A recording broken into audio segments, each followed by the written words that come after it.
Hello everybody, and welcome back to another Game News Roundup, where we go over the latest gaming news, gaming sales, which is today's focus, as well as any other gaming industry information that becomes available that is interesting enough to make a video on. I don't always make videos on every bit of gaming news and sales and stuff like little things here. Probably not worth it if you want to keep up with the latest gaming news.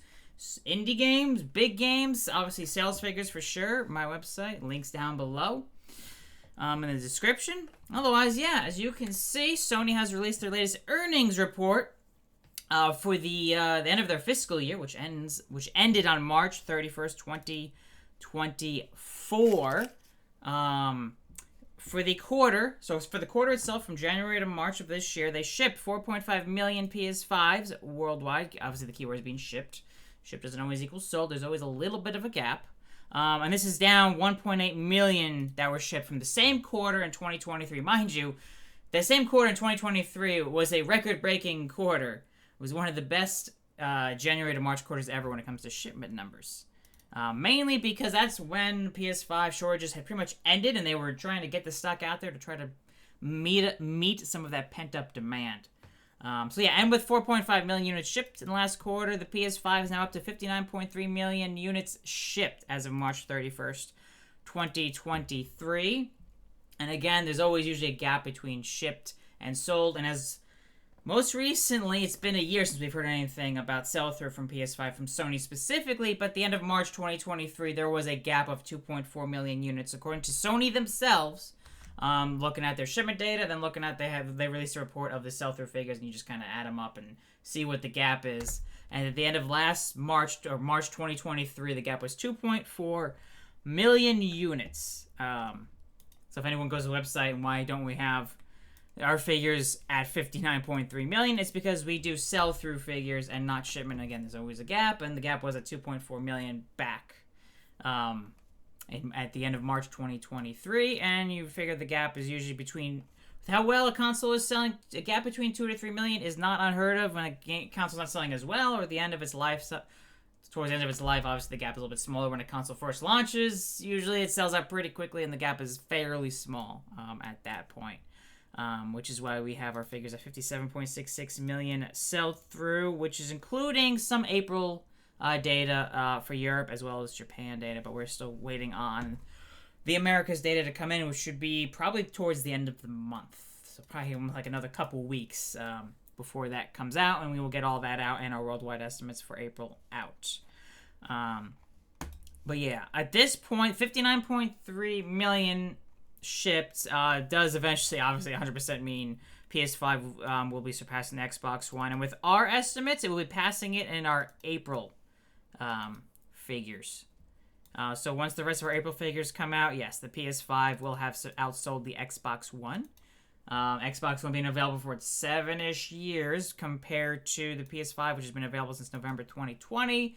So we're talking about 3.5 or so years. So in about half the time it's sold, what the Xbox One sold lifetime is obviously going to keep moving up the charts, and we'll see where it ends up. I'm thinking with how sales are doing right now, sales going down a bit, it might not quite meet the PS4 lifetime sales, but obviously we'll see. It depends when the PS6 launches and price cuts, and obviously any big games come out can help shift sales. Mainly Grand Theft Auto 6, even if that is coming to Xbox, it'll boost sales across the board. So yeah, even if it doesn't quite catch the PS4, it should be pretty darn close. But yeah, looking back at this, for reference, the PS4 in its equivalent quarter, where the PS5 shipped 4.5 million, there was 2.9 million PS4 shipped. So yeah, the PS5 did close the gap by a decent amount. The PS4 was at 60.2 million units shipped as of March 31st, 2017, or the equivalent amount of time. And the PS5 is about 0.9 million units behind the PS4 launch aligned. Again, shipment-wise, sales-wise, sell-through might be a little bit different. However, there are some key things. We can just quickly go down here. So yeah, Sony, for its forecast for the current fiscal year, which ends March 31st, 2025, is forecasted they will ship 18 million PS5 consoles, which will be down from 20.8 million shipped in the previous fiscal year, which ended March 31st, 2024.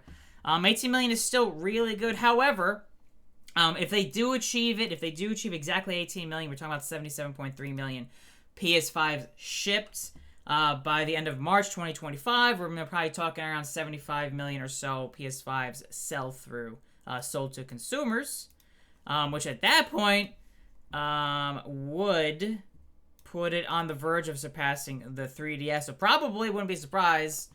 It obviously depends if Sony meets its forecast. If they don't meet it, it'll take a little bit longer. If they do better than their forecast, who knows? But we're probably talking April of next year, maybe May. The PS5 will surpass. We'll have moved past, obviously, the NES and then definitely the 3DS. And not much after that, you got the GBA and the PSP, 360 and PS3. Then it's a bit of a gap before you get to the Wii and the PS1. A little over 100 million units sold each lifetime. So yeah, but the thing is, with 18 million units shipped, that is 1 million units less than the PS4 shipped for the equivalent fiscal year. So that gap between shipment is going to go from, if this is all the same, if Sony does exactly 18 million, it's going to go from 0.9 million units to 1.9 million units. And Sony has said that we're now in the second half of PS5's lifespan, so sales are probably going to be declining from here on out.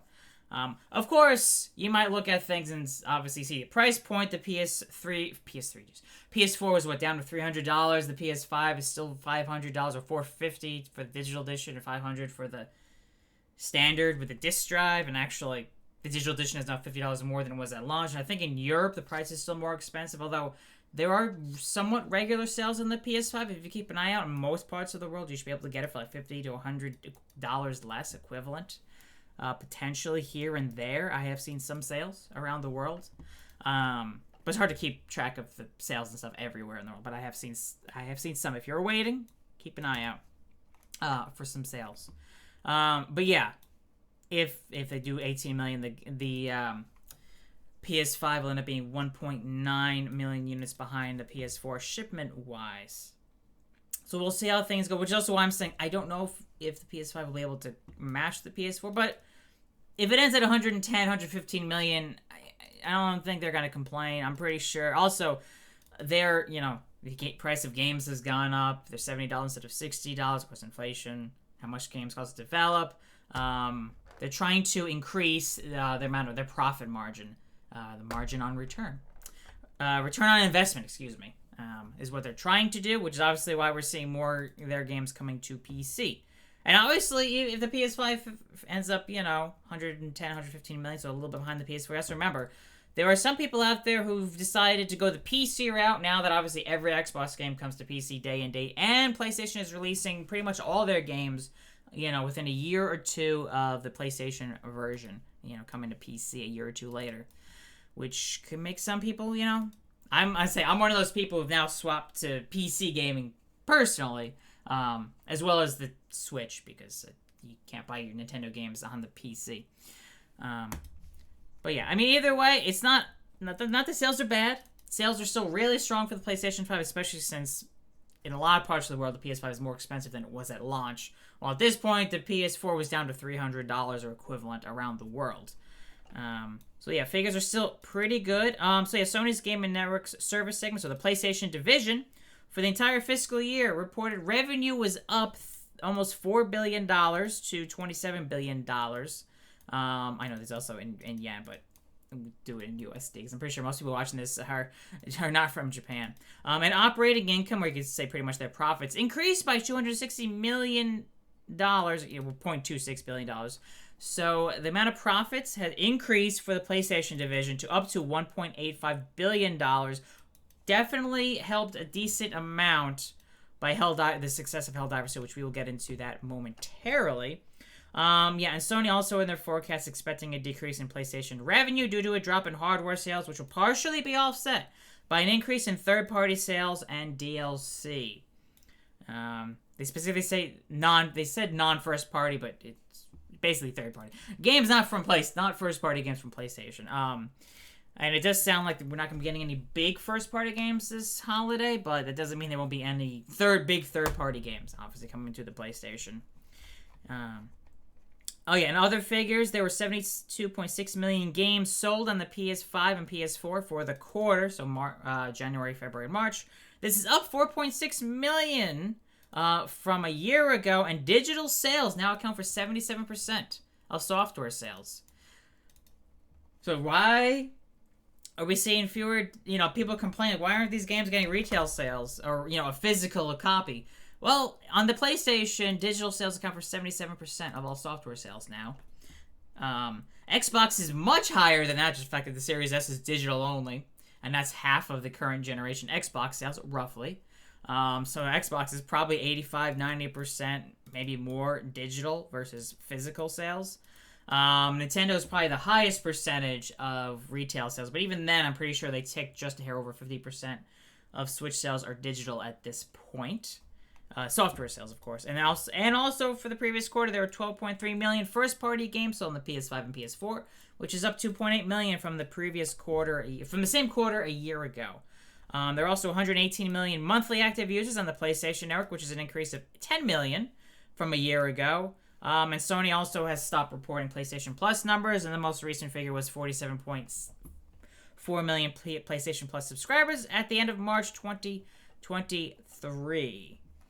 And moving on, also, might as well discuss this since we're talking about PlayStation here. PlayStation is appointing 2 new CEOs. Jim Ryan retired earlier this year. There's been an interim CEO, but now we've got 2 new CEOs. Herman Hulst, probably one of the more well-known people who's been working at PlayStation, will be appointed to CEO of Sony Interactive Entertainment's PlayStation Studio Business Group, and Hideki Nishino will be appointed CEO of PlayStation's Platform Business Group. This will be effective June 1st, 2024.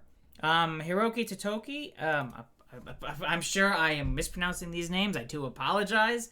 He's been serving as interim CEO, and he will become a chairman of PlayStation, along with his current roles as president, COO, and CFO of Sony.